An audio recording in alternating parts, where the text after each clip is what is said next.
صلی اللہ علیک یا ابا عبداللہ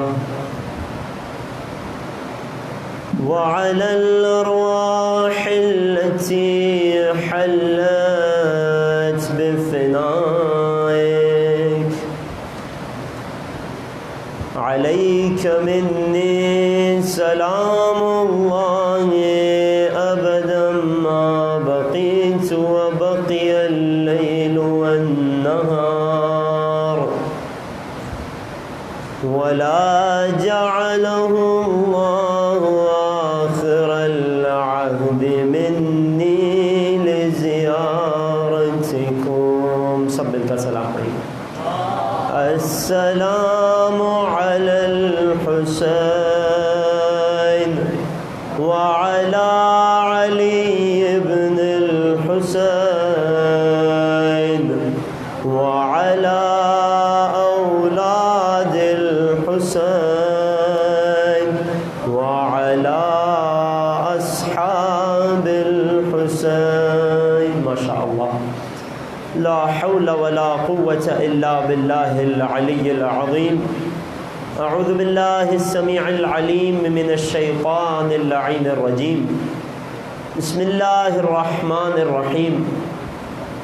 الحمد لله الذي خلقنا في أمة الذي فاز رتبته إلى قاب قوسين وأكرمنا بولاية وصيه الذي ردت له الشمس مرتين وجاهد بالسيفين وصلى إلى القبلتين وشرفنا بحب الزهراء أم السبطين وجعلنا من الباكين على مصاب الحسن والحسين والتسعة من ذرية الحسين الذين من بكى على مصابهم رجح حسناته أعمال الثقلين.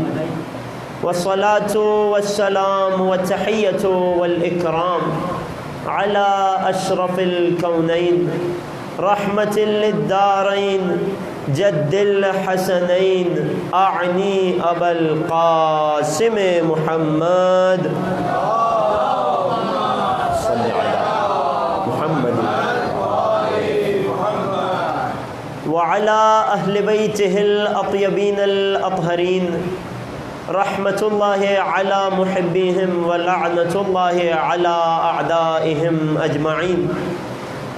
أما بعد فقد قال رسولنا صلى الله عليه وآله إن للحسين في بواطن المؤمنين معرفة مكتومة. درود پڑھیں محمد و آل محمد.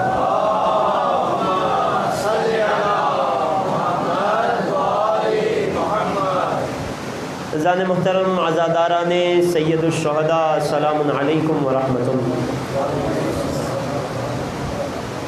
اس عشرہ محرم الحرام کی یہ دوسری تقریر کہ جب آسمان اپنی رحمتوں کو برسا رہا ہے، یا یوں کہوں کہ آسمان بھی اپنے دامن سے چند قطروں کو برسا کر عزائے حسین میں اپنا حصہ ڈال رہا ہے.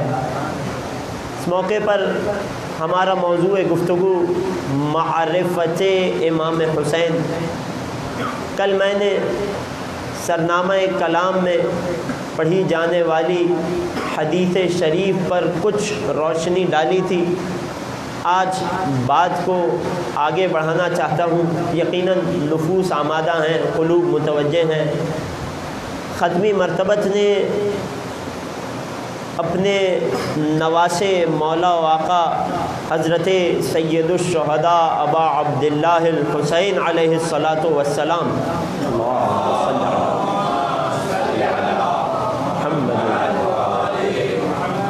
پیغمبر نے اپنے نواسے کے بارے میں فرمایا کہ بے شک اس حسین کے لیے مؤمنین کے دلوں میں ایک ایسی معرفت ہے کہ جو پوشیدہ ہے، مکتوم ہے، چھپی ہوئی ہے.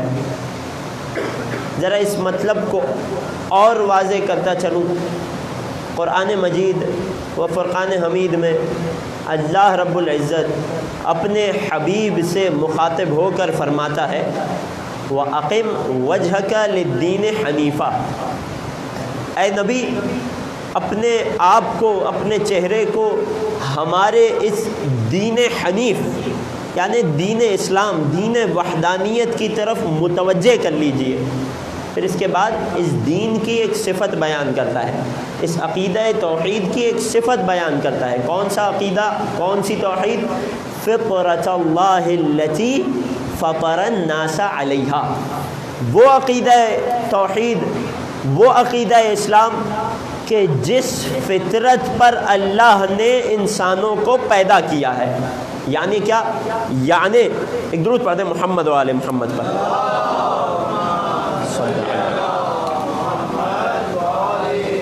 یعنی جب ایک انسان اس دنیا میں آتا ہے، اگرچہ ظاہراً اس کے والدین کا، اس کے رشتہ داروں کا، اس کے خاندان والوں کا تعلق کسی بھی مذہب سے ہو، کسی بھی فرقے سے ہو، لیکن خدا اس انسان کے اندر اس کی فطرت میں عقیدہ توحید کو ڈال کر بھیجتا ہے۔ یہی وجہ ہے کہ نہج البلاغہ میں مولا متقیان نے کیا فرمایا؟ کل مولود یولد علی فطرت الاسلام، ہر مولود جب پیدا ہوتا ہے، جب دنیا میں اس کی ولادت ہوتی ہے تو وہ فطرت اسلام پر پیدا ہوتا ہے۔ فطرت اسلام پر یعنی خدا نے ہر اچھی چیز کو اس کی فطرت میں رکھا ہے، ہر بری چیز کو اس کی فطرت سے دور رکھا ہے۔ خدا نے اس کی فطرت میں عقیدہ توحید عطا کیا ہے، خدا نے اس کی فطرت میں سچ بولنا ڈالا ہے۔ یہی وجہ ہے کہ سچ بولنا فطری ہے۔ ہوتا کیا ہے؟ مولا فرماتے ہیں کل مولود یولد علی فطرت الاسلام، ہر بچہ جب دنیا میں آتا ہے تو اسلام کی فطرت پر یعنی اچھائی کی فطرت پر اس دنیا میں آتا ہے۔ بعد میں اس کے والدین اسے یہودی، عیسائی یا مسلمان بنا دیا کرتے ہیں۔ تو بچہ جب دنیا میں آتا ہے تو اس کی فطرت میں دین حنیف موجود ہوتا ہے، اس کی فطرت میں اسلام موجود ہوتا ہے، اس کی فطرت میں ہر اچھائی موجود ہوتی ہے۔ یہی وجہ ہے نا کہ ہم کہتے ہیں کہ بچے من کے سچے، کیوں؟ کیونکہ ان بچوں کے من میں، ان بچوں کی فطرت میں سچائی کو رکھا گیا ہے۔ اس بچے کی فطرت یہ ہے کہ وہ سچ بولے گا، یہاں تک کہ جب وہ بڑا ہوتا چلا جاتا ہے اور فطرت کے خلاف جانا شروع کرتا ہے، اب وہ جھوٹ بولنے کا عادی ہوتا ہے۔ لیکن بچپن میں ہر بچہ سچائی پر فطرتی یافتہ ہوتا ہے، اس کی فطرت میں سچائی ہوتی ہے۔ اور میرے بچے انشاءاللہ اس بات کی لاج رکھیں گے، بچے من کے سچے ہوتے ہیں۔ ہر مولود جب پیدا ہوتا ہے تو اس کی فطرت میں دین اسلام کو رکھا جاتا ہے۔ آیت کہہ رہی ہے کہ دین حنیف کو رکھا جاتا ہے، سچائی کے دین کو رکھا جاتا ہے۔ مولا کہہ رہے ہیں اس کی فطرت میں ہر کمال کو رکھا جاتا ہے، یعنی اس کی فطرت یہ ہے کہ اب جس طرف کمال دیکھے گا اس طرف اس کا من چاہے گا کہ وہ چلا جائے، جس طرف برائی دیکھے گا اس طرف سے خود بخود متنفر ہو جائے گا۔ اب رسول کی اس حدیث کے ذیل میں مجھے کہنے دیجئے کہ جس طرح سے ہر بچہ اسلام کی فطرت پر پیدا ہوتا ہے، اچھائی اور سچائی کی فطرت پر پیدا ہوتا ہے، ہر بچہ اپنی فطرت میں محبت حسین لے کر پیدا ہوتا ہے۔ ایک درود پڑھ دیجئے سید الشہداء کی عظمت پر۔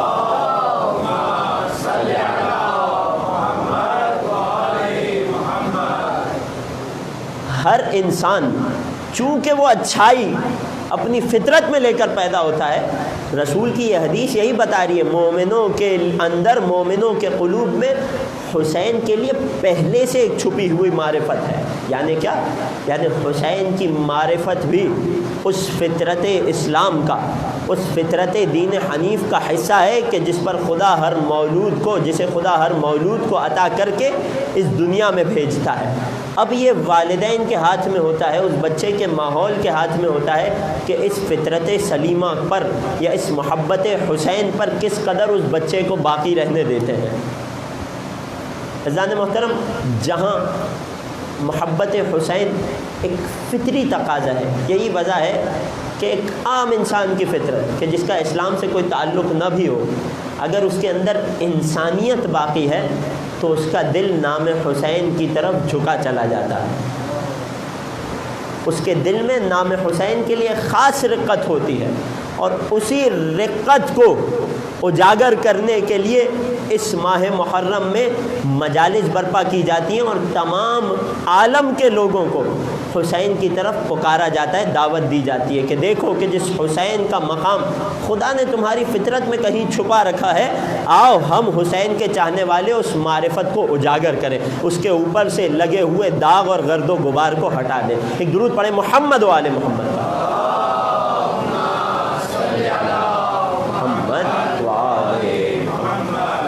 اور یہی وجہ ہے کہ جب حسین کی محبت فطری ہے، وہی حسین کا غم بھی فطری ہو جایا کرتا ہے۔ یہ آنسو جو ہم غم حسین میں بہاتے ہیں، ارادہ کر کے نہیں بہاتے کہ اب میں آنسو بہانے لگا ہوں۔ ہماری فطرت ہم سے یہ تقاضا کرتی ہے کہ جب کسی مظلوم کا تذکرہ سنو، جب حسین کا تذکرہ سنو، جب کسی پیاسے کا تذکرہ سنو تو تمہاری آنکھ سے آنسو بہنا چاہیے۔ اگر تمہارا دل نرم ہے تو اس کی علامت یہ ہے کہ حسین پر آنسو بہے۔ اور یہی وجہ ہے، چونکہ حسین سے محبت فطری ہے، میں منزل بہ منزل آگے بڑھ رہا ہوں، یقیناً توجہات میرے ساتھ ہیں۔ چونکہ حسین سے محبت فطری ہے، حسین کی معرفت فطری ہے، حسین پر آنسو بہانا فطری ہے، یہی وجہ ہے کہ یہ ایک واحد وہ عبادت ہے کہ جو مومن سب سے زیادہ خلوص سے انجام دیتا ہے۔ حقیقت ہے نا عزیزوں، یقیناً سب میرے ساتھ متفق ہیں۔ کیوں؟ کیا دلیل ہے اس بات کی؟ دلیل بہت آسان سی ہے۔ انسان کوئی بھی کام ریاکاری کے لیے کر سکتا ہے، مگر ریاکاری کی خاطر اپنی آنکھ سے آنسو نہیں نکال سکتا۔ یہ آنسو انسان کے اختیار میں نہیں ہوتا۔ جب انسان کا دل انتہائی نرم ہو جائے، انسان کے اندر محبت حسین کی حرارت اپنے عروج پر ہوتی ہے، تب یہ خون آنکھوں کے ذریعے سے بہہ کر باہر آ جاتا ہے۔ اسی کو کہتے ہیں نا آنسو۔ تو لہٰذا سب سے زیادہ خلوص سے کی جانے والی عبادت غم حسین میں بہایا جانے والا آنسو ہے۔ کیوں؟ کیونکہ آنسو بغیر خلوص نہیں بہہ سکتا۔ اور یہی وجہ ہے، ایک اور منزل آگے بڑھوں عزیزوں، یہی وجہ ہے کہ عزائے حسین اور عشق حسین اور غم حسین وہ عمل ہے کہ جس پر ہمیں سب سے زیادہ ناز بھی ہے اور آخرت میں سب سے زیادہ بھروسہ بھی ہے۔ یہی ایک عمل ہوگا، اگر خدا نے ہمارا نعوذ باللہ خدا نہ خواستہ اگر کوئی عمل قبول نہ ہوگا، یہ عمل ضرور قبول ہوگا۔ اگر کوئی عمل ہماری شفاعت کا باعث نہ بنے گا، یہ عمل ضرور ہمیں بخشوائے گا۔ کیوں؟ کیونکہ اس عمل میں سب سے زیادہ خلوص نیت ہوتا ہے۔ میں تمام عالم اسلام کو دعوت دیتا ہوں، ہماری تمام عبادتیں اپنی جگہ، ہماری نماز روزے اپنی جگہ، لیکن ان نماز روزوں کے بارے میں ہم بھروسے سے نہیں کہہ سکتے کہ یہ روزے قیامت ہماری شفاعت کرائے گا، لیکن غم حسین کے بارے میں بہنے والے ایک آنسو کے بارے میں ہم یقین سے کہہ سکتے ہیں کہ یہ روزے قیامت ہماری شفاعت کرائے گا۔ یقیناً عبادات بہت افضل ہیں۔ آج کل ایک ماحول بن گیا ہے عبادتوں میں ٹکراؤ کا، میں ہرگز ٹکراؤ نہیں کر رہا۔ نماز بہت زیادہ فضیلت کے حامل ہے، نماز کی عظمت میں کوئی شک نہیں ہے۔ اگر ہماری زندگی کی ایک نماز بھی قبول ہو جائے تو وہ یقیناً بہت زیادہ فائدہ پہنچائے گی۔ خود عبادات بہت عظمت والی ہیں، مگر ہم جب ان عبادات کو انجام دیتے ہیں تو سوال ہمارے فعل پر اٹھتا ہے کہ ہمارا فعل اس قابل ہو کہ وہ ہمیں بخشوا سکے۔ میں بچوں کے لیے مثال دیتا ہوں، ایک بہت تیز آری ہے کہ جس میں کسی تناور ترین درخت کو کاٹنے کی صلاحیت ہے۔ وہ تیز ترین آری اگر آپ 4 سال کے بچے کے ہاتھ میں دے دیں تو کیا وہ درخت کو کاٹ پائے گا؟ کوئی مشکل سوال تو نہیں ہے۔ درود پڑھ دیں محمد و آل محمد پر۔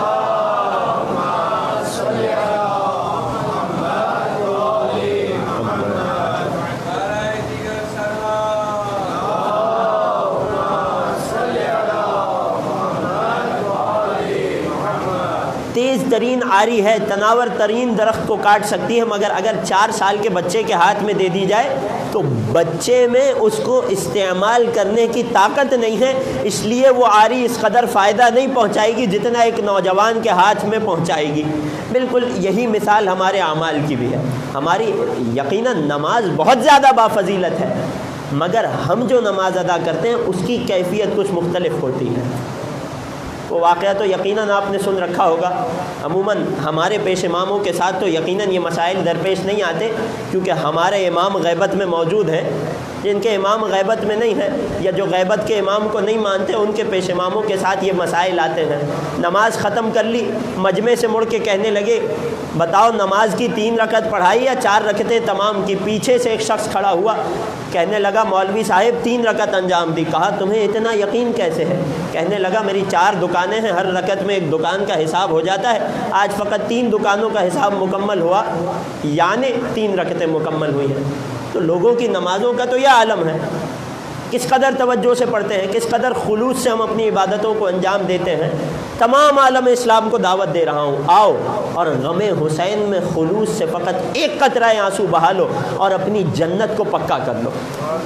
یہی وجہ ہے کہ یہ تنہا وہ عمل ہے کہ جس کے بارے میں میرے چھٹے امام صادق آل محمد حضرت جعفر صادق علیہ السلام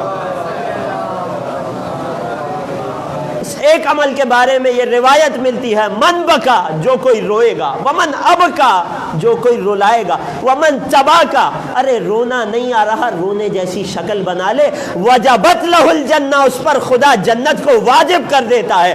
کیوں؟ کیونکہ کوئی اور عمل خلوص سے انجام دیا ہو یا نہ دیا ہو، غم حسین میں بہایا جانے والا آنسو کا قطرہ خلوص کے بغیر عزادار کی آنکھ سے نکل نہیں سکتا۔ توجہات ہیں عزیزوں؟ ایک اور درود پڑھ دیجئے مولا حسین کی عظمت صلی محمد۔ ذرا بات کو ایک منزل اور آگے بڑھاؤں، معرفت امام حسین میرا موضوع، اور واقعاً ہر دفعہ جب اس منبر پہ آتے ہیں تو خدا سے یہی دعا ہوتی ہے کہ اے خدا جب ہم پڑھ کر اٹھے اور مجمع عزاداران کا سن کر اٹھے تو ہمارے اور ان کے دلوں میں معرفت حسین میں کچھ اضافہ ہو جائے۔ عزیزان محترم، معرفت حسین کے کئی حصے ہیں، انشاءاللہ خدا نے مہلت دی، توفیق دی تو اس سال کے عشرہ اولیٰ کی گفتگو میں معرفت حسین کے کئی ابواب میں سے فقط 3 ابواب پر اشارہ کرنا چاہتا ہوں، خدا نے توفیق دی تو۔ سب سے پہلے تو جس بات کا آغاز، جس باب کا آغاز آج سے ہوگا، میں فہرست بیان کر رہا ہوں مختصراً عشرے کی۔ سب سے پہلے ہم امام حسین پر کیوں گریہ کرتے ہیں، کیوں آنسو بہاتے ہیں، کیا ایسا سبب ہے، یا وہ کون سے ایسے اسباب ہمیں روایات میں ملتے ہیں، یا عقل جن اسباب تک ہمیں پہنچاتی ہے، تاکہ دنیا بھر کے مسلمانوں کا جو سوال ہے کہ تم کیوں حسین پر روتے ہو، اس سوال کا جواب بھی مل سکے اور خود ہمارے قلوب بھی مطمئن ہو سکے، ہماری معرفت میں بھی اضافہ ہو سکے۔ جب انشاءاللہ اس باب کو تمام کر لوں گا، بتوفیق الہی مولا حسین اور قرآن کے آپسی تعلق اور اس اشتراک کے حوالے سے کچھ پیش کرنا ہے۔ انشاءاللہ جب اس پر بھی بات تمام ہو گئی بتوفیق الہی، تو مولا حسین اور کعبۃ اللہ جو بیت اللہ الحرام ہے اس کے حوالے سے کچھ عرائض پیش کرنی ہے، اور انشاءاللہ مجھے امید ہے کہ اس عشرہ اولیٰ میں یہ تینوں موضوعات مکمل ہو سکیں گے۔ میری اور آپ کی توفیقات میں اضافے کے لیے ایک مرتبہ درود پڑھتے ہوئے آگے تشریف لے آئیے۔ بر محمد و آل محمد صلوات۔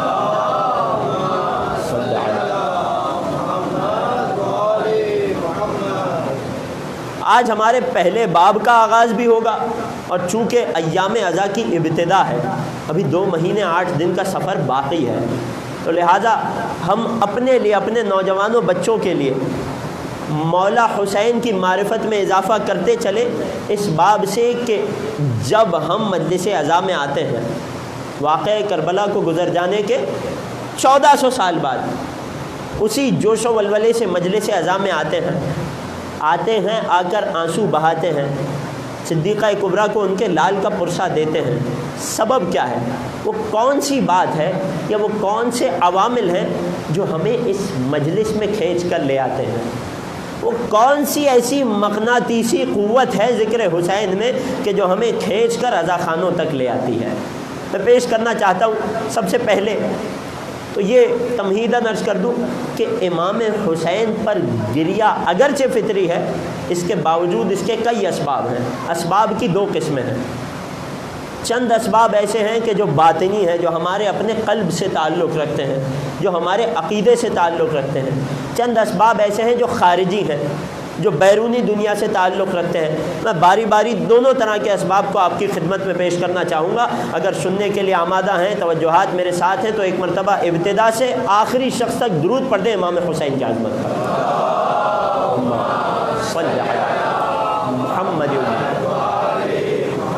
عزیزان محترم، پہلے اسباب باطنی، وہ اسباب کے جن کا تعلق عقیدے سے ہے، کہ جن کا تعلق فکر سے ہے، سوچ سے ہے، وہ آپ کی خدمت میں پیش کرنا چاہتا ہوں۔ منزل بمنزل توجہ میرے ساتھ رکھیے گا۔ قرآن مجید و فرقان حمید میں والدین کے موضوع پر بہت زیادہ زور دیا گیا ہے۔ بہت سارے افراد کے ذہن میں سوال اٹھے گا، والدین کا معرفت امام حسین سے کیا تعلق ہے؟ میں عرض کروں گا انشاءاللہ، بات کو مکمل کر کے یہاں سے اٹھوں گا۔ قرآن مجید میں والدین کی حرمت پر، ان کے احترام پر، ان کی عظمت پر بہت زیادہ زور دیا گیا ہے۔ یہاں تک کہ 5 مرتبہ لفظ والدین قرآن میں آیا ہے، جن میں سے 4 مقامات ایسے ہیں کہ جہاں والدین کے احترام کے حکم کو اللہ نے اپنی وحدانیت کے حکم سے ملا کر بیان کیا ہے۔ توجہات ہیں، یہ کوئی چھوٹا معاملہ نہیں ہے۔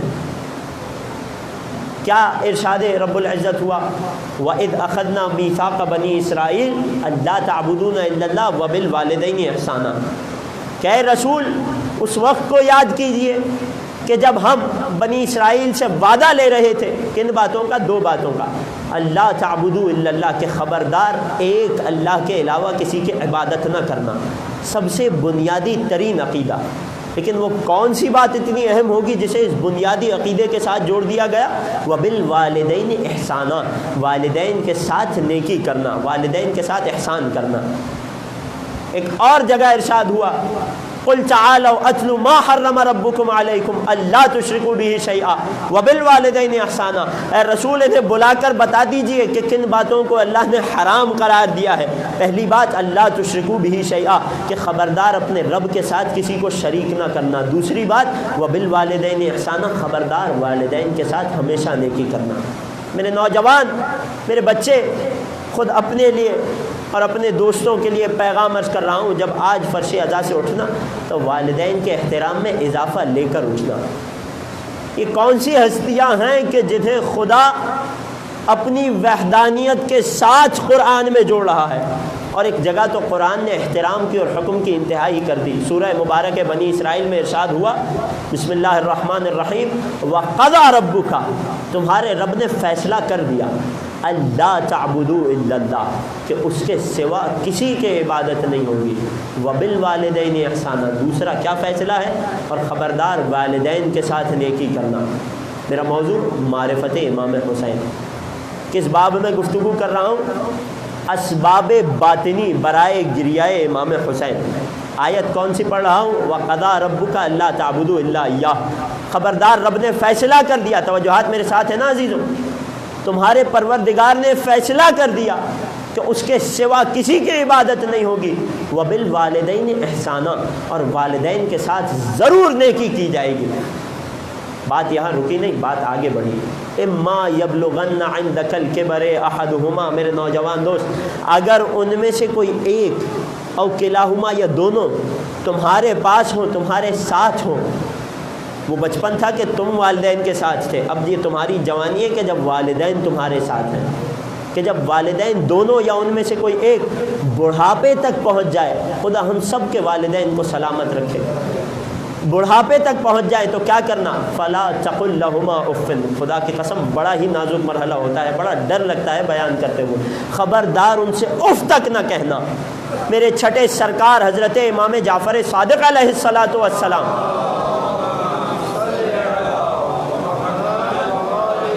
میرے مولا ارشاد فرماتے ہیں کہ اگر زبان عربی میں بد تہذیبی کے لیے، بے ادبی کے لیے اف سے چھوٹا کوئی کلمہ ہوتا تو اللہ اس کو بھی حرام کر دیتا. ولا تقل لهما اف، خبردار ان سے اف تک نہ کہنا. دو حرفی کلمہ ہے یہ اف. ولا تنہرہما، خبردار انہیں نہ جھڑکنا. وقل لہما قولا معروفا، قرآن مجید کی تاکیدیں تو دیکھیے. اور ان سے ہمیشہ اچھے سلوک سے پیش آنا، اچھائی سے بات کرنا. یہ حقوق والدین یہاں ختم نہیں ہوئے، اگلی آیت میں بات اور آگے بڑھتی ہے. فقط قول ایسا نہیں ہونا چاہیے، تمہارا رویہ برتاؤ کیسا ہونا چاہیے. واخفض لہما جناح الذل من الرحمہ، اور خبردار جب ان کے سامنے جانا تو اپنے کاندھوں کو رحمت اور شفقت سے بچھا دینا ان کے قدموں میں. جناح الذل، ان کے سامنے پستی سے پیش آنا، پست انسان بن کے ان کے سامنے جانا، اکڑ کر نہ جانا. اور فقط یہ کر لینا بھی حقوق کو تمام نہیں کر دے گا، ساتھ میں ایک اور حق والدین ادا کرنا ہوگا. وقل رب ارحمہما کما ربیانی صغیرا. اور فقط رویے میں، قول میں، فعل میں ان سے اچھائی کافی نہیں ہے، ان کا ایک حق یہ ہے کہ ان کے لیے دعا کرنا. یہ دعا کرنا کہ اے خدا ان دونوں پر رحمت فرما، جس طرح انہوں نے بچپن میں مجھے رحمت اور شفقت سے پالا ہے. میرے مولا کا فرمان ہے کہ انسان ساری زندگی اپنے والدین سے اچھا سلوک کر لے. تو بھی جب یہ شکم مادر میں تھا اور فقط ایک کروٹ جو اس کی ماں نے اس کو اپنے شکم میں رکھ کر لی تھی، اس ایک کروٹ کے درد کا ازالہ اس کی ساری زندگی کا نیک سلوک نہیں کر سکتا. توجہات ہیں. یہ والدین کا مقام ہے جو قرآن نے ہمیں بتایا. میں نے اب تک کوئی حدیث نہیں پڑھی، فقط قرآن کی 4 آیتیں پڑھی. ایک مرتبہ توجہات میرے ساتھ ہے، میں ایک منزل آگے بڑھنا چاہ رہا ہوں. درود پڑھ دیں محمد و آل محمد پر.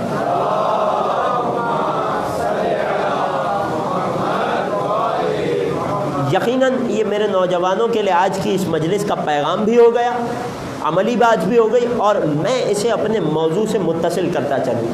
یہاں سوال یہ اٹھتا ہے میرے بافہم مجمع سے کہ والدین کا ایسا کون سا کارنامہ ہے، وہ کیا سبب ہے، وہ کیا وجہ ہے کہ والدین کو اتنا زیادہ مقام دیا جا رہا ہے. یہاں تک کہ توحید کے حکم کے ساتھ احسان والدین کا حکم ملایا جا رہا ہے. اور ایک جگہ نہیں ملایا جا رہا کہ ہم کہیں اتفاق ہے. 4 آیات خود حقیر کی نظر سے گزری. کیا وجہ ہے، سبب کیا ہے؟ کوئی بھی سبب بیان کیا جا سکتا ہے. میں آپ کی خدمت میں ایک سبب بیان کرتا ہوں. جب بھی اس عالم میں، توجہ رکھیے گا، ایک خاص نتیجے تک پہنچانا چاہتا ہوں. جب بھی اس عالم میں کوئی شے وجود میں آتی ہے تو اس کے وجود میں آنے کے لیے 4 اسباب درکار ہوتے ہیں. وہ اسباب کیا کہلاتے ہیں؟ علم منطق کی اصطلاح میں کہلاتے ہیں علت غائی، علت صوری، علت مادی اور علت فاعلی. یہ 4 نام میرے بچے یاد رکھیے گا. علت غائی، علت صوری، علت مادی اور علت فاعلی. یہ کیا ہوتے ہیں؟ میں ایک مثال کے ذریعے بہت آسانی سے بیان کر دوں.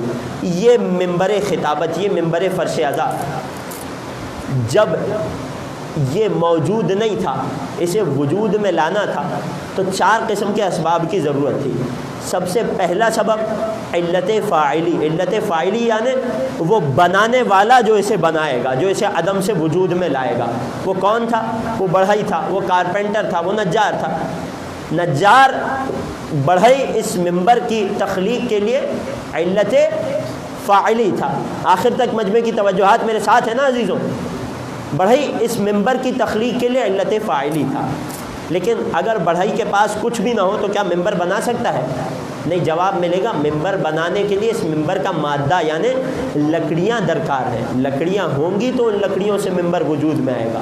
اس کا مطلب اس ممبر کی علت مادی یعنی جس مادے سے فاعل اس ممبر کو عدم سے وجود میں لائے گا وہ ہے لکڑیاں. یہ لکڑیاں علت مادی ہیں اس ممبر کے لیے. تو لکڑیاں تو پہلے بھی موجود تھیں. کیا فقط بڑھئی کے پاس لکڑیوں کا ہونا کافی ہے ممبر بن جانے کے لیے؟ نہیں. جب بڑھئی اپنے آلات کو، اوزار کو استعمال کر کے ایک خاص شکل میں ترتیب دے دے گا تب یہ ممبر کہلائے گا. اگر بڑھئی نے ان لکڑیوں کو میز کی صورت دے دی تب وہ میز کہلائیں گی، ممبر نہیں کہلائیں گی. کرسی بن جائیں گی، ممبر نہیں کہلائیں گے۔ ممبر کب بنے گا؟ جب ایک خاص صورت میں اسے ڈھالا جائے۔ یہ خاص صورت کہلاتی ہے علت صوری، یعنی اس شے کی وہ صورت کہ جس میں اسے تخلیق پانا ہے۔ ایک آخری علت باقی رہ گئی، جب بڑھئی لکڑیوں کو جمع کر کے ایک خاص صورت میں ڈھال رہا تھا تو کیا ذہن میں کوئی مقصد تھا اسے بنانے کا یا بلا وجہ ہی بنا رہا تھا؟ یقیناً ذہن میں ایک مقصد موجود تھا۔ حکیم کا کوئی بھی کام بغیر مقصد کے نہیں ہوتا۔ تو جب وہ جس مقصد کو ذہن میں رکھ کر ان لکڑیوں سے ایک خاص صورت کو ترتیب دے رہا تھا، اس مقصد کو کہتے ہیں غایت خلقت۔ کیا کہتے ہیں؟ غایت خلقت۔ خدا اس مجمع کی توجہات کو اسی طرح میری طرف رکھیے۔ ایک مرتبہ درود پڑھ دیں محمد و آل محمد کے عظمت۔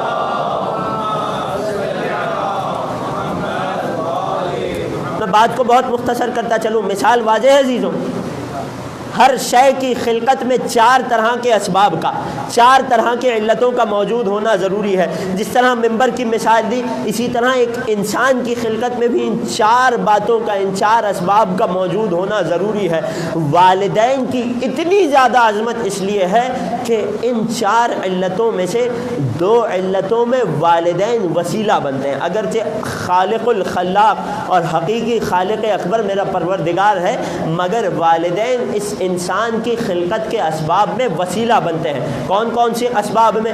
علت فاعلی میں، اور کس خلقت میں، اور کس سبب میں؟ علت مادی میں، اور کس سبب میں؟ علت صوری میں۔ یہ 3 وہ علتیں ہیں کہ جس میں والدین ہمیں عدم سے وجود میں آنے تک کے لیے وسیلہ بنتے ہیں۔ تو خدا کہہ رہا ہے کہ جو ہستی اتنی زیادہ لائق ہو کہ جو تمہیں عدم سے وجود کی نعمت بخشے، اور یقیناً جب رسول نے میرے مولا جب رسول نے اپنے اصحاب کے مجمع کو مخاطب کر کے پوچھا تھا نا کہ یہ بتاؤ کہ سب سے بڑی نعمت کون سی ہے جو خدا نے تمہیں دی ہے، تو میرے مولا کائنات نے بیان کیا تھا کہ وہ علت وجود ہے، کہ اگر میں موجود ہی نہ ہوتا تو کون سی ہدایت، کون سا اسلام، کون سی ولایت، کون سی نیکیاں، کون سے ثواب و جزا۔ تو سب سے بڑی اور بنیادی نعمت وجود ہے۔ اس بنیادی ترین وجود کی نعمت کو بخشنے میں تمہارے والدین وسیلہ بنتے ہیں۔ توجہ ہے؟ لہذا والدین کا یہ مقام و مرتبہ ہے۔ میں یہاں اپنے مجمع کو اس نتیجے تک لے آؤں آج کی گفتگو کے کہ وہ والدین کہ جو فقط علت مادی میں وسیلہ بنتے ہیں، وہ والدین کہ جو فقط علت صوری میں وسیلہ بنتے ہیں، وہ والدین کے جو حقیقی خالق نہیں ہیں، جو فقط خلقت کے اس رستے میں، اس طریقہ کار میں وسیلہ بنتے ہیں، ان کا احترام اس قدر ہے، ان کا حق ہمارے اوپر اس قدر ہے کہ ان کے احترام کے حکم کو توحید کے ساتھ ملایا جا رہا ہے۔ وہ آل محمد کے جو تمہاری تخلیق کا مقصد و غایت ہے، کہ جن کے بارے میں حدیث قدسی میں ارشاد ہوا، یا محمد لولاک لما خلقت الافلاک، اے محمد اگر آپ نہ ہوتے تو میں آسمانوں کو نہ بناتا، ولولا علی لما خلقتک، اگر علی نہ ہوتے تو میں آپ کو بھی نہ بناتا، ولولا فاطمہ لما خلقتکما، اگر فاطمہ نہ ہوتی تو آپ دونوں کو خلق نہ کرتا۔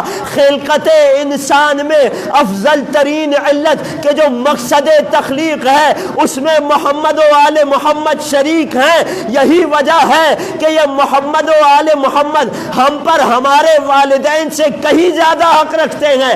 یہی وجہ ہے کہ ہم انہیں مخاطب کر کے کہتے ہیں، بے ابی انت و امی یا ابا عبداللہ، اے مولا و آقا میرے ماں باپ آپ پر قربان ہو جائے۔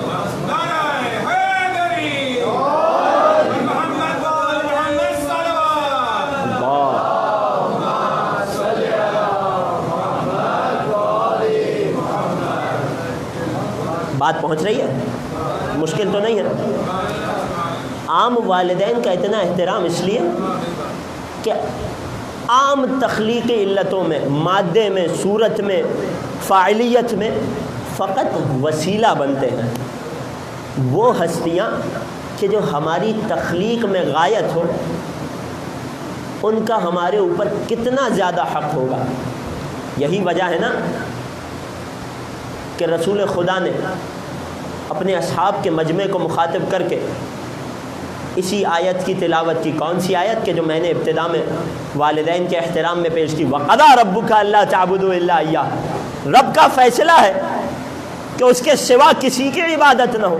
وَبِالْوَالِدَيْنِ احسانا، والدین کے ساتھ نیکی ہو. روایت کے جملے ہیں، اپنی نہیں برادران کی کتب سے پڑھ رہا ہوں اور برادران سے ہی زیادہ مخاطب ہوں. جواب دے رہا ہوں ایک اعتراض کا کہ ہم کیوں غم حسین میں روتے ہیں اور کیوں ہم آپ کو دعوت دیتے ہیں کہ آپ کو غم حسین میں رونا چاہیے. میرا موضوع معرفت حسین. کس باب میں گفتگو؟ غم حسین میں رونے کے اسباب باطنی، عقیدے کے اسباب. کیوں رونا چاہیے؟ رسول خدا اپنے اصحاب کے مجمع کو مخاطب کر کے اس آیہ مبارکہ کی تلاوت کرتے ہیں. رب نے فیصلہ کر دیا اس کی عبادت کے سوا کسی کی عبادت نہیں ہوگی، والدین کے ساتھ نیکی ہوگی. مولا کائنات کا ہاتھ بلند کر کے کہتے ہیں انا و علی ابوا هذه الامہ، جان لو اس امت کے حقیقی باپ میں محمد مصطفیٰ اور علی مرتضیٰ ہیں.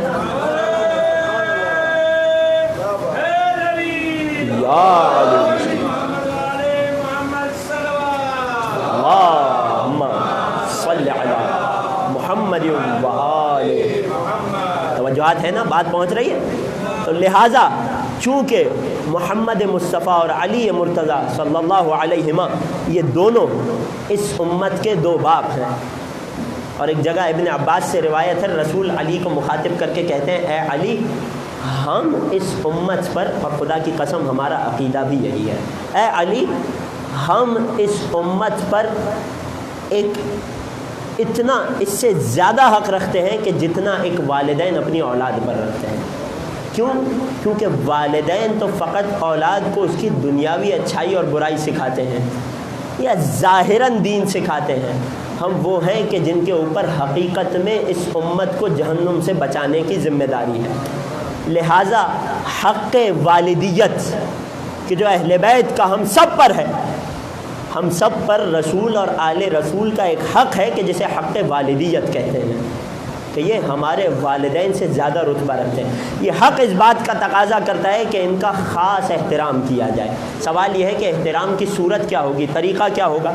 اگر والدین زندہ ہوں تو ان کا احترام یہ ہے کہ ان کی اطاعت کی جائے، ان سے اچھائی سے سلوک کیا جائے، ان کی اطاعت فرما برداری کی جائے، ان سے پستی سے پیش آیا جائے، اپنے آپ کو ایک پست سمجھ کر ان کے سامنے حاضر کیا جائے.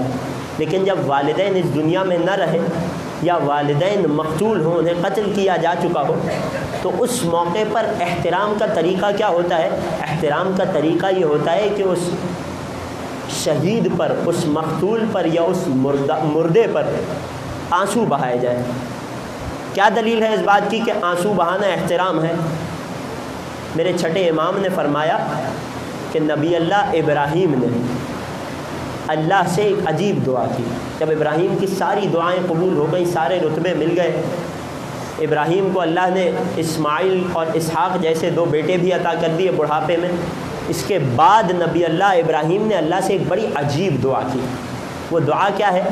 کہ اے خدا مجھے ایک بیٹی عطا کر. کیوں عطا کر؟ نسل تو بیٹوں سے چلتی ہے.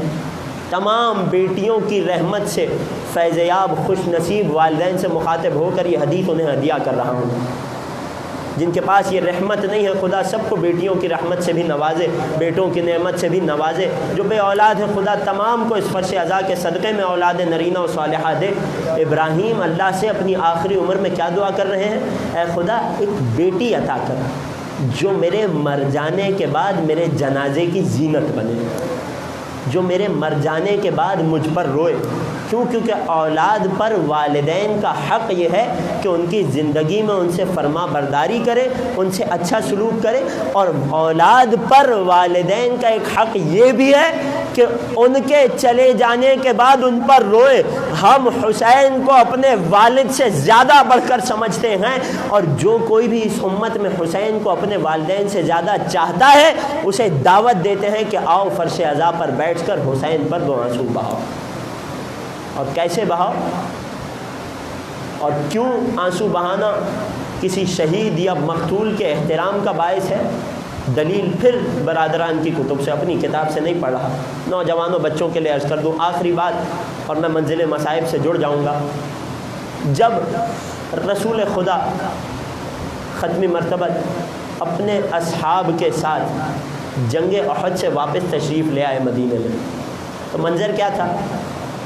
بہت سارے اصحاب شہید ہوئے، بہت سارے اصحاب تو رسول سے پہلے ہی مدینہ پہنچ گئے تھے، جو رسول کے ساتھ بچے تھے ان میں سے بہت سے شہید ہو گئے۔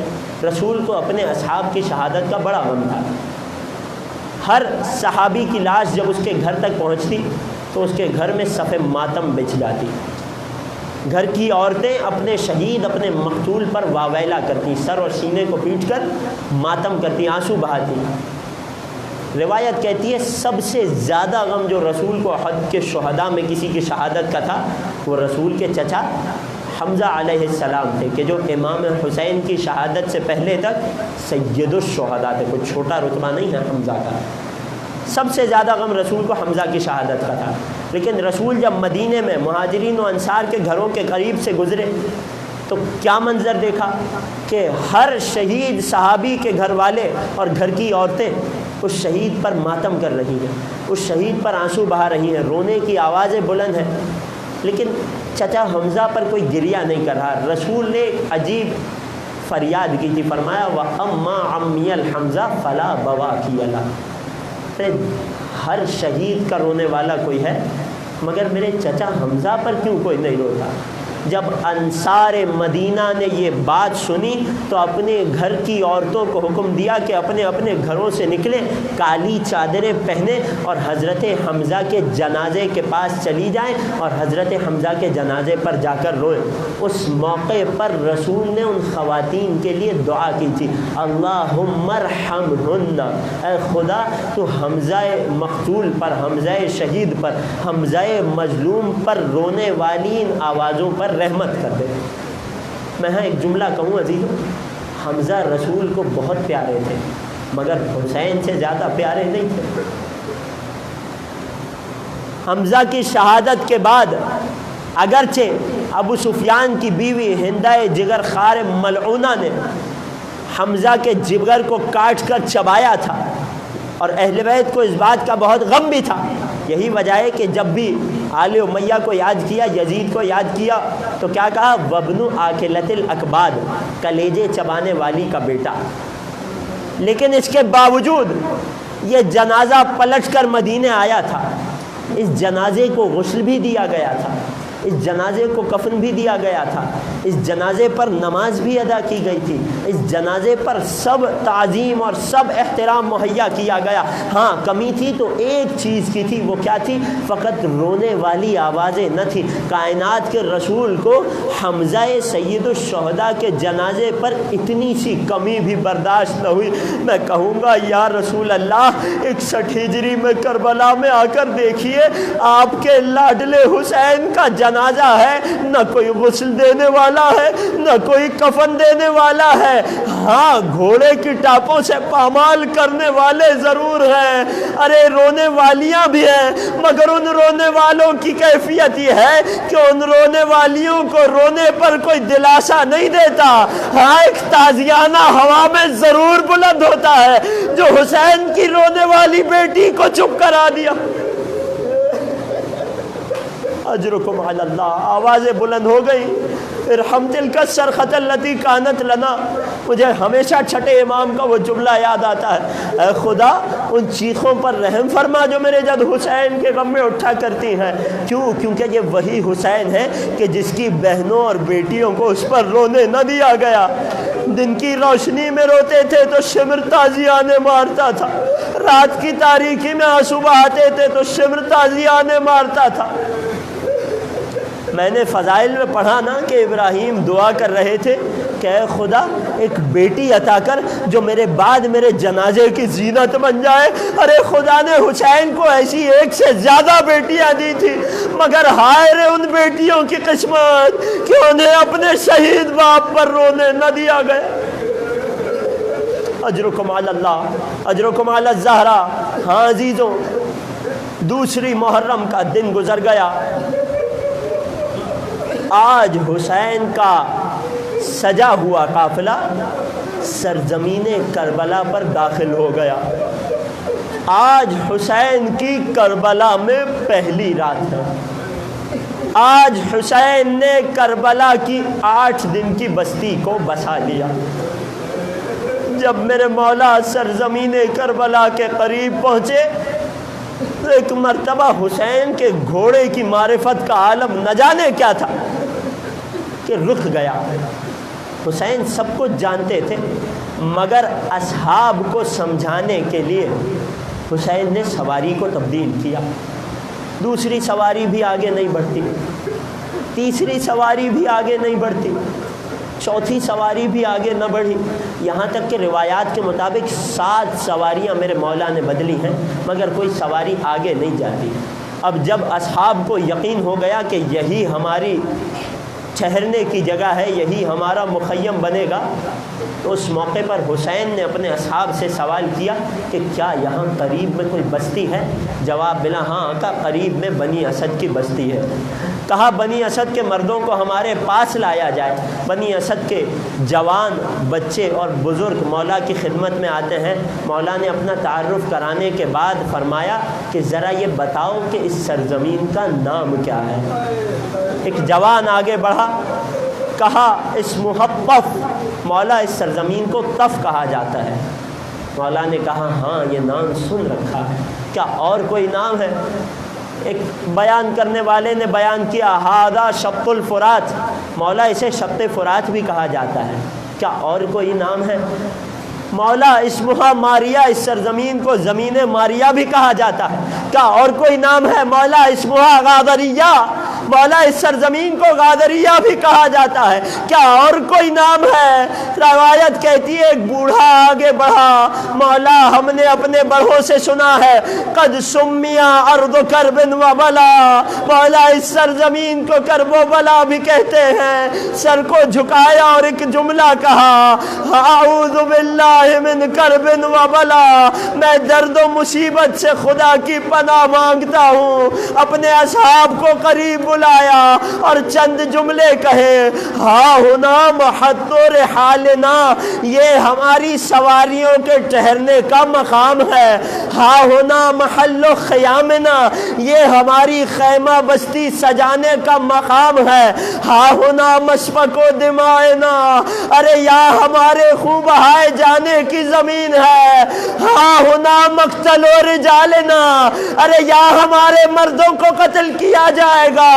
ہاں ہونا مسبا نسائنا، ارے یہی ہماری عورتوں کو قیدی بنایا جائے گا۔ اجرکم علی اللہ، اجرکم علی الزالہ۔ گریہ کی صدائیں بلند ہو گئی۔ میرا دل چاہتا ہے ذرا میری طرف توجہ کرنا، سن کر رونا اور محسوس کرنا، گھر جا کر بھی اس منظر کو سوچنا۔ جو میدان کربلا جا چکے ہیں خدا سب کو زیارت نصیب کرے، آخرت میں مولا کی شفاعت نصیب کرے۔ جو جا چکے ہیں کربلا میں خیمہ گاہ کی زیارت کر چکے ہیں وہ میری اس بات کی تائید کریں گے۔ میرا دل چاہتا ہے کہ جب حسین نے اپنے خیموں کو سجایا ہے تو کیفیت کیا تھی، خیموں کی ترتیب کیا تھی، وہ بیان کروں۔ خیمہ گاہ میں سب سے آگے، سب سے پہلا خیمہ کسی اور کا نہیں، میرے مولا آقا قمر بنی ہاشم ابو الفضل عباس کا خیمہ تھا۔ کیوں؟ کیونکہ حسین کو سب سے زیادہ ڈھارس عباس سے تھی۔ مولا عباس کے خیمے کے بعد بنی ہاشم کے جوانوں اور اصحاب کے خیمے تھے۔ خیمہ گاہ کے بالکل درمیان آج ہی وہ دن تھا کہ جب حسین نے یہ خیموں کی ترتیب دی تھی، اور حسین نے یہ ترتیب بغیر کسی حکمت کے نہیں دی تھی، اس ترتیب دینے میں بھی ایک بہت بڑی حکمت تھی، میں بتاتا ہوں۔ خیمہ گاہ کے بالکل مرکز میں، بالکل درمیان بنو ہاشم کے جوانوں کے خیموں کے بعد میرے مولا و آقا امام حسین کا خیمہ تھا۔ مولا حسین کے خیمے سے لگا ہوا خیمہ، بالکل پشت کا خیمہ، حسین کی بہن شہزادی زینب علیہ کا خیمہ تھا۔ اللہ اکبر، جو سمجھ گئے ان کی آنکھوں سے آنسو جاری ہو۔ شہزادی کے بعد خاندان اہل بیت کی خواتین کے خیمے تھے، اور خیمہ گاہ کی سب سے پشت پر سب سے آخری خیمہ میرے مولا و آقا بیمار کربلا عابد بیمار کا خیمہ تھا۔ ارے شاید حسین یہ چاہتے تھے کہ اگر دشمن کی فوج خیموں تک پہنچ جائے تو بھی میرے بیمار کا خیمہ بچ جائے، میرے بیمار کا بستر بچ جائے۔ اجرکم علی اللہ اجرکم علی الزہرا۔ روایت کہتی ہے جب رات کا وقت آیا نا تو شہزادی زینب علیہ نے کہ جن کا خیمہ حسین کی بالکل پشت پر واقع تھا، انہوں نے مولا حسین کو اپنے خیمے میں بلوایا۔ جب بھائی بہن کے خیمے میں پہنچا ہے نا تو شہزادی زینب نے بھائی کو اپنے قریب بٹھایا اور سر جھکا کر کہنے لگی بھیا نہ جانے کیوں جب سے اس سرزمین پہ آ کر ٹھہرے ہیں، جب سے اس سرزمین پہ خیمے نصب کیے ہیں، میرا دل گھبرا رہا ہے بھیا مجھے مغربین کے بعد سے پشت خیمہ سے کسی بی بی کے رونے کی آواز آ رہی ہے۔ اجرکم علی الزہرا، ماتم کرنا، سر کو پیٹ کر رونا۔ بھیا جب سے رات آئی ہے، جب سے سورج ڈوبا ہے، مجھے پشت خیمہ سے کسی بی بی کے رونے کی آواز آ رہی ہے۔ حسین نے سر کو جھکایا، اے زینب کیا آواز نہ پہچانی؟ میری مادر مدینے سے ہمارے اجرکم علی الزہرا۔ خدا کوئی غم نہ دے سوائے غم شبیر۔ وسیعلم الذین ظلموا آل محمد ای منقلب ینقلبون۔ اللہم کن لولیک الحجۃ ابن الحسن صلواتک علیہ وعلی آبائہ فی هذه الساعة وفی کل ساعة ولیا وحافظا وقائدا وناصرا ودلیلا وعینا حتی تسکنہ ارضک طوعا وتمتعہ فیہا طویلا۔ بار الہ تجھے واسطہ اس گریے کا، تجھے واسطہ ان آنسوؤں کا، ہماری اس عبادت کو ہم اپنی بارگاہ میں قبول فرما۔ بار الہ ان آنسوؤں کے صدقے میں ہمارے تمام صغیرہ و کبیرہ گناہوں کو معاف فرما۔ بار الہ تجھے واسطہ بہن زینب کی غربت کا، بھائی حسین کے صبر کا۔ عزیزوں پورے مصائب نہیں پڑھے ابھی بھی، دل چاہتا ہے ایک روایت آپ کے حوالے کر دوں۔ شہزادی ام کلثوم نے بھی آج کی ہی رات اپنے بھیا کو اپنے خیمے میں بلایا تھا۔ بھیا یہاں دل گھبرا رہا ہے، بہت مختصر، اس کی آنکھوں میں آنسو آ جائے، روتے ہوئے اپنی حاجتوں کو طلب کیجیے گا۔ بھیا دل گھبرا رہا ہے۔ حسین فرماتے ہیں بہن ام کلثوم جب میں اپنے بابا کے ساتھ علی مرتضیٰ کے ساتھ، والی نجف کو پرسہ دینا ہے نا، جب میں اپنے بابا کے ساتھ جنگ صفین سے واپس پلٹ رہا تھا اور بابا اسی سرزمین کرب و بلا سے گزرے تو ایک موقع ایسا آیا کہ جب مولا نے اپنی سواری کو روکا، بابا سواری سے نیچے اترے ہیں، حسن بھیا کے زانوں پر سر کو رکھ کے سوئے ہیں اور جب اٹھے ہیں تو بابا پر عجیب اضطراب کی کیفیت تھی۔ بابا کی آنکھوں سے زاروں قطار آنسو جاری تھے۔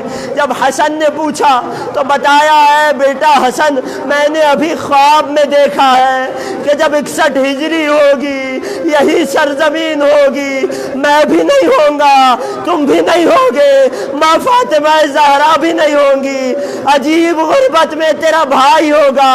میں نے کیا دیکھا کہ یہ میدان کربلا یہ خون سے بھرا ہوا ہے اور میرے بیٹے حسین کا لاشا بے غور و کفن اس کربلا میں پڑا ہوا ہے۔ میں کہوں گا اے والی نجف پرسے کو قبول کیجئے گا، سن فقط خواب میں دیکھا تھا، دیکھ کر برداشت نہ ہوا۔ کربلا میں آپ کی بیٹی زینب 70 قدم دور، اجرکم علی زینب 70 قدم دور سے دیکھ رہی تھی۔ بار الہ تجھے واسطہ زینب کی غربت کا، تجھے واسطہ حسین کے صبر کا، جو مریض ہے شفائے کاملہ و عاجلہ عطا فرما، جو بیمار بار الہ ہمارے مرحومین کی مغفرت فرما۔